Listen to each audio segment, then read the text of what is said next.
Dr. Keith Ablow joins me now. It's a mystery, Keith. Dr. Ablow. Keith's fine. It is a mystery, but mysteries yield to information and research, every mystery.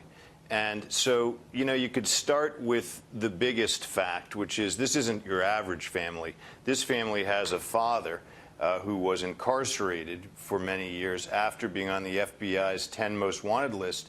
He lacked empathy. He probably lacked empathy for his children as well as for others. He was prone to violence. He was noted to be suicidal and homicidal by the FBI. And so whatever genetic or life story importance we can place on that ought to be ferreted out so that the life of this man, chapter to chapter, can be looked at in detail, because then it won't be so much of a mystery. And I suspect that there was tremendous psychological turmoil that other people were somewhat aware of. Yeah, let's talk about that. Unless they were exercising denial. Because we have U.S. government forces telling Fox News that federal investigators interviewed an immediate relative of Paddock's girlfriend, said they found Paddock unstable, made them uncomfortable. I mean, what do you think that means? And talk a little bit, too, about how the brother, let's get to this, too. The brother says the shooter had no history of violence. Let's take a listen. Let's take a listen to the brother. My brother did a horrible, horrible thing. But I have nothing but condolences. It doesn't make any sense that he killed those people. It makes no sense that he did that. He has no history of violence in any way, shape, or form. They'll talk to his girlfriend. They'll find this out. What do you think, Doctor? Well, there may well be no history of violence, but there might be, as noted by the girlfriend's significant other or friend or family member, a history of instability. And, people are pretty good barometers. If people are getting a sense, listen, there's something that unsettles us about this fellow. It might be that a person like that, and obviously I didn't evaluate this guy, but it might be that he's laboring with delusional thinking, with paranoia, that he's not interacting with people in a fluid way, because there are a lot of gears turning about what he really thinks is happening under the surface.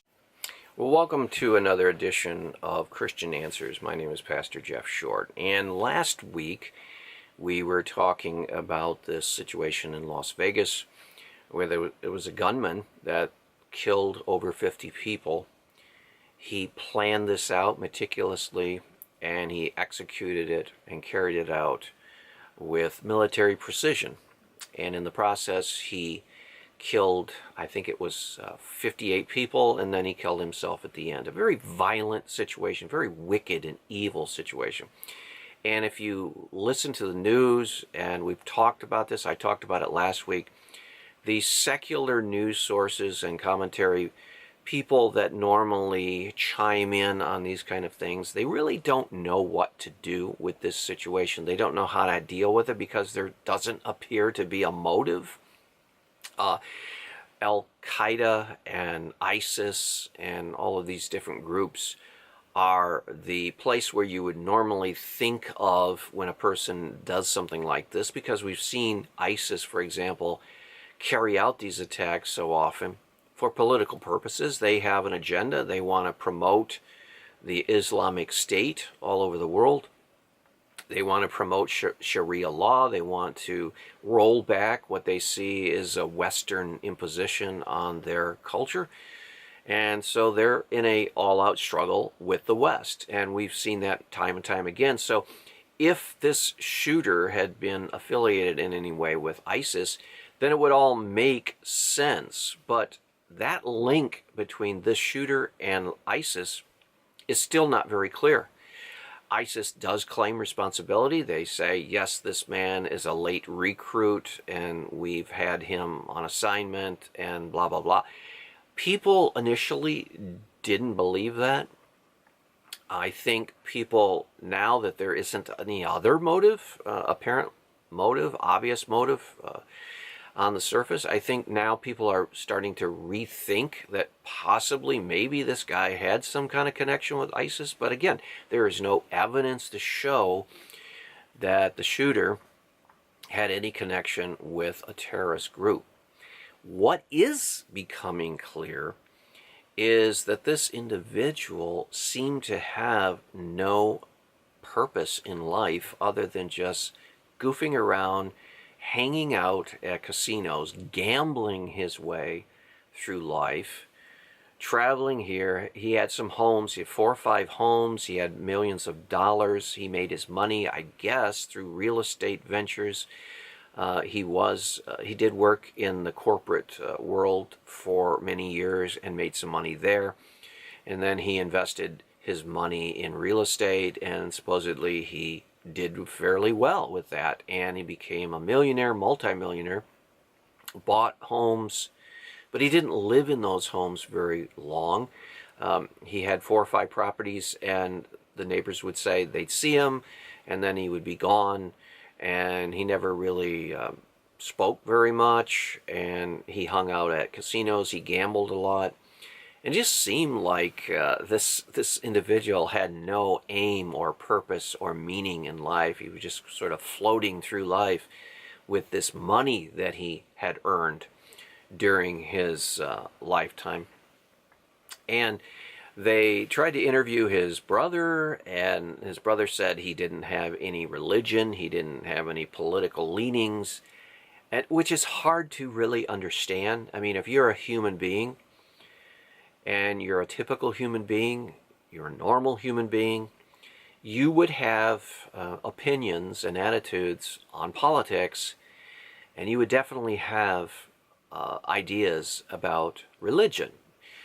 You might not be outward and open and talk a lot about your faith if you had a faith. If you were a Buddhist, you might have Buddhist things in your homes. If you were a Hindu, that might be seen in some of the statues that Buddhists usually have in their homes, of strange-looking creatures, of elephants and different creatures in their homes, statues of the different Hindu gods. If you were Jewish, you would have the Star of David.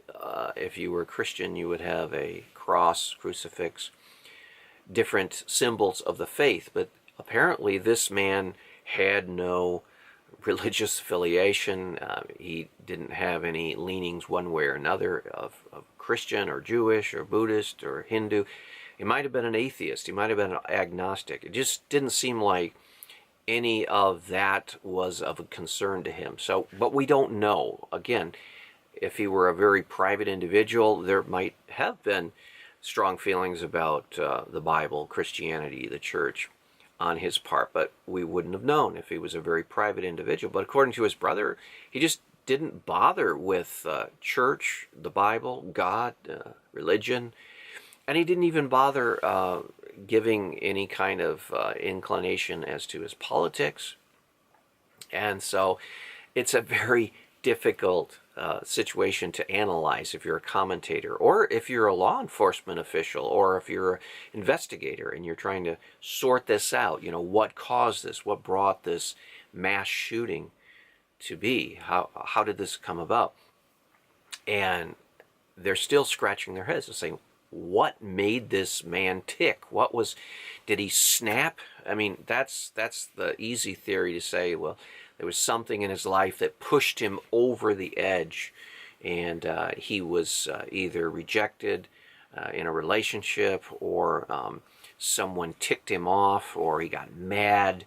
My personal thought at first was that the casino itself, the Mandalay Bay, and I've been over to Mandalay Bay a number of different times, going through the lobby there, and they have different places to go, restaurants in the lobby.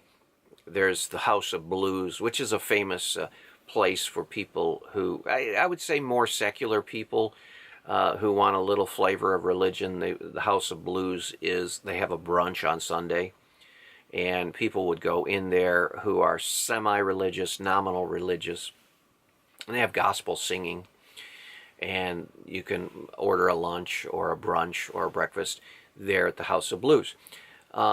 And different other functions down there. They might have had a theater there too. I can't remember. It's been a long time since I've wandered through the lobby of Mandalay Bay. It's down further south on the Strip. next to the big pyramid casino there, the Luxor, that you can actually see from outer space. The astronauts say when they orbit the Earth, they can actually see the light of that pyramid from outer space. So it's one of the few objects that you can detect from outer space. But in any event, this individual supposedly had no beef with the casino. We don't know if there was any argument. There doesn't seem to be any argument. There wasn't any kind of commotion, standoff between this man, like over money. That it didn't seem like he owed the Mandalay Bay casino any money. He wasn't in debt up to his neck. He was a millionaire. He had millions. He had homes. He could have cashed out. So it doesn't seem like he had financial pressures that drive some people to shoot and kill others. Why he would target a country and western concert and just start shooting at people? One of the thoughts that crossed my mind was that here is a person who displays the characteristics of a secular lost person. He doesn't read the Bible. He doesn't pray to God. He doesn't go to church. He doesn't have time for any of religion, quote, religion.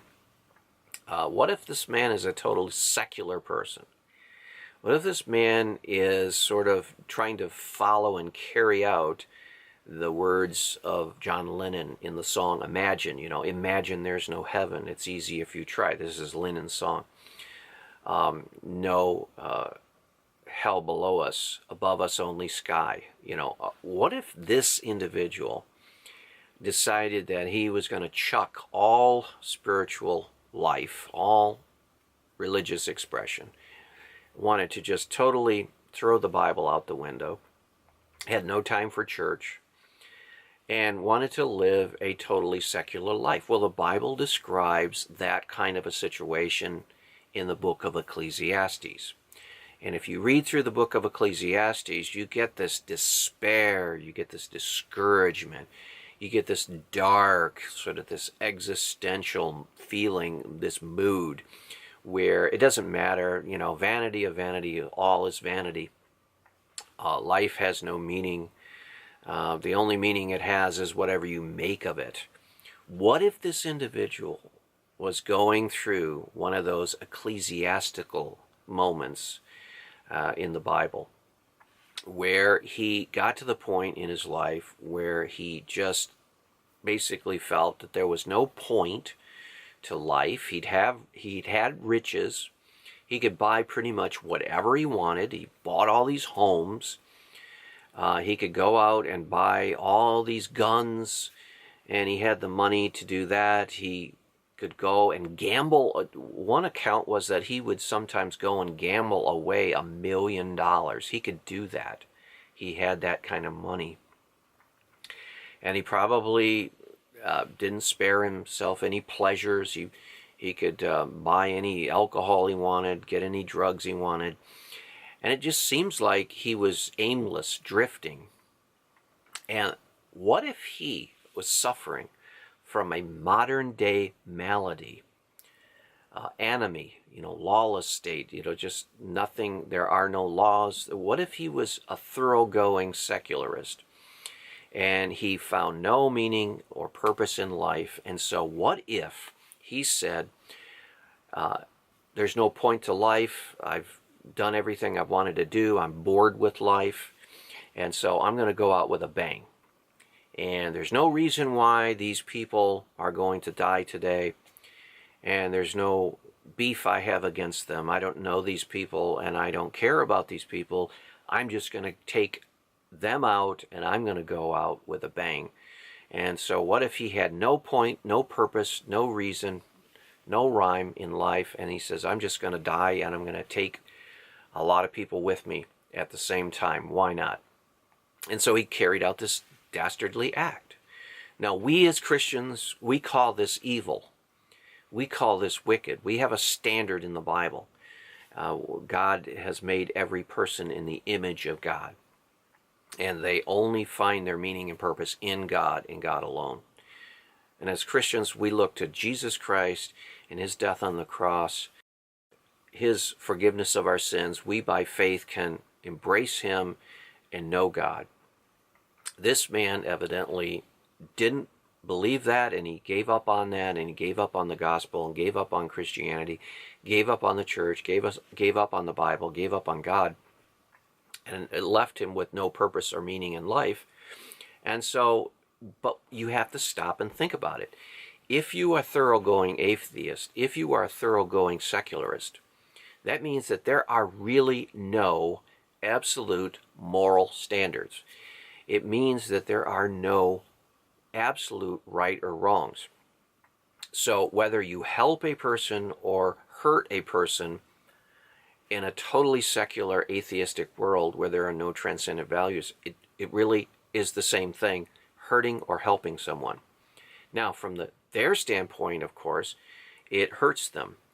But in the long scheme of things, that is meaningless as well, because in the long scheme of things, the scientists tell us, and most atheist scientists believe, that eventually the universe is going to wind down, it's going to burn out, it's going to be dark, and it's going to die. Everything's going to die eventually. It's just going to be dead. Dead universe, drifting aimlessly on and on and on forever. That's what secular scientists tell us is the fate of the universe. And the fate of our planet, same thing. Someday the Earth is going to die because the sun will die. The sun will die out, lose its heat. When that happens, all life on Earth will cease. It'll freeze. It'll then be moving through space in a dark universe, and everything on this planet will have died, all human beings gone, all life gone, and that is ultimate universal death. And so that is what most secular scientists believe is the fate of our planet. And the human race, of course, the fate of the human race is death. There will be no record of humanity. There will be no record of the accomplishments. Everything that's ever been accomplished on Earth will eventually be destroyed, because our planet will eventually bump into, collide with some other huge object, whether a spent star, a fallen star, or another planet or something, and then it will explode. It'll die, it'll crumble, it'll crush, and everything of humanity will have been wiped out. There will be no trace of any civilization that ever existed on Earth, and human knowledge and human achievement will all be forgotten. Now, that's very depressing. That's very discouraging. But that's what a consistent atheist has to believe. And if you really believe that, and you believe that the grave is the final spot for a person to be, if you believe that there's nothing more to this life, there's no life beyond, if you don't believe in the afterlife and that God has a place prepared for those who trust and believe in him, then you are in that kind of depressing secular mindset. Now, you take that and you put that in the mind of this shooter.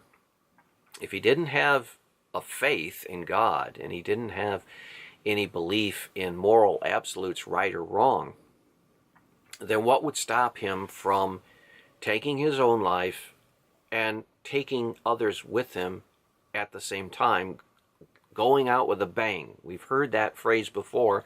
That's been done before many times, where people get to the point where they don't believe that there's anything beyond the grave. And so they're going to end their life, and they're going to do some damage on the way too. And that's a very real possibility for this man. If he was totally secular, if he was a total atheist, if he was a total agnostic, if he totally disavowed, disbelieved anything to do with the gospel, the Christian faith, the message of the Bible, God, then it would make perfect sense that if he wanted to kill himself, he might take others with him. He might do it in a way that at least for some time he might be famous. Maybe he was looking for fame. It doesn't matter to him if he's a secularist, if he's an atheist. He's dead. in the whole process, but he made a bang of it when he left this earth. That's one possibility. Now, of course, last week I talked on Christian Answers about the possibility that he was demonic possessed. Now, in a secular age, demonic possession is really not a possibility because people don't believe in demons anymore. They, ironically, if you look at the polling data, Gallup organization polled Americans, many percentages of people in this country believe in angels. That is, spiritual beings who are good. Many less percentage of people believe in demons, which is very strange. If you are going to accept the biblical teaching about angels, good spiritual creatures, why wouldn't you also accept the biblical teaching on bad spiritual creatures, fallen angels, the demons? Doesn't make any consistent sense, but of course people in their beliefs and practices don't always line up with consistency, as we've seen before. But that is a real possibility, that this man was demonically possessed and taken over his senses. Now, what that would require is that there would have to be an entry point. Somewhere in his life, he bumped up against or encountered some demonic power. Something triggered some kind of possession in him. Either in his childhood, he was abused, or he came into contact with some kind of occultic group, or in his own personal life, he came into contact with some tool of the occult. You know, we've heard the Ouija board is a popular tool of the occult. We don't know. But the problem is that there doesn't seem to be any evidence that there was any demonic occultic activity involved here. So, you know, at first I thought, well, this sounds pure evil. The demonic possession theory probably makes a lot of sense in this case. But when you start looking into his life, you don't see. He didn't seem to be affiliated with any kind of spiritistic group. For example, when I've gone to this spiritualist community, I've never attended any of the lectures or gone into the activities because I don't believe in any of that, and I believe that it's real, but I don't want to be a part of that. But I've gone through the community of Lilydale in Western New York, which is the nation's largest spiritualist camp, where they have seances and readings and all kinds of New Age activity occurring there. And there are millions and millions of people who buy into this spiritualism, and they try to contact departed spirits. They claim that they can talk to the dead, and they read up on this, and it's a very New Age thing. There doesn't seem to be any evidence that this Las Vegas shooter had any connection with that. No New Age connection. Didn't seem to have any interest at all. It would go along with that secular attitude that we see emerging from his profile, that he just didn't have time for any kind of spiritual activity, even of the darker type, even of the more fringe, like trying to contact the dead or mediumship or anything like that, like they do at Lilydale. He didn't seem to have interest didn't seem to be involved in that. And so when you look at the demonic possession possibility, it doesn't really strike you as something of a real possibility. I'm tending to go with that theory that I just explained a while back, that this is a secular man. He had pretty much done whatever he wanted to do in life. He had pretty much traveled where he wanted to travel. He had bought whatever he wanted to buy. Imagine a lonely millionaire sitting in a casino at a card table and just gambling away the hours and hours of his life. It's a very sad and pathetic picture of a human being, how God creates people to do so much more than simply exist. And here's a man who has all the money that one individual would want, and he could spend it in any way he wanted to. He could pursue any cause. You know, think of all the good that he could have done, the political causes, the humanitarian causes, all the kinds of good deeds that people say, boy, if I had $1 million, I'd give to that cause. He could do that. But rather than do that, he chose to spend his time playing cards and gambling and video poker, which is one of the most boring ways I can imagine to spend your hours, just simply pushing a button and trying to win at video poker. I mean, there's not much to that game, you have to admit. Even if you like it, even if you like playing video poker, there's just not a whole lot of a challenge to that. And it's a pretty boring, monotonous thing to do. But people do it by the hours, and this man did it by the hours. They're trying to determine his mental state. Perhaps he had a mental condition. Perhaps he was suffering a mental illness. Had he gone for therapy? Had he gone to see a psychiatrist? Had he gone to a psychologist? Was he involved with a counselor in trying to deal with anything like that? We don't know. It's really a big mystery as to what his problem was. But what we do know is that he killed 58 people, and then he killed himself. He did a lot of damage. He did a lot of evil. He did a lot of wicked things in that short time period. Up until that time, seemed like he just kind of drifted through life. It wasn't really a wanted man. Didn't commit a lot of crimes.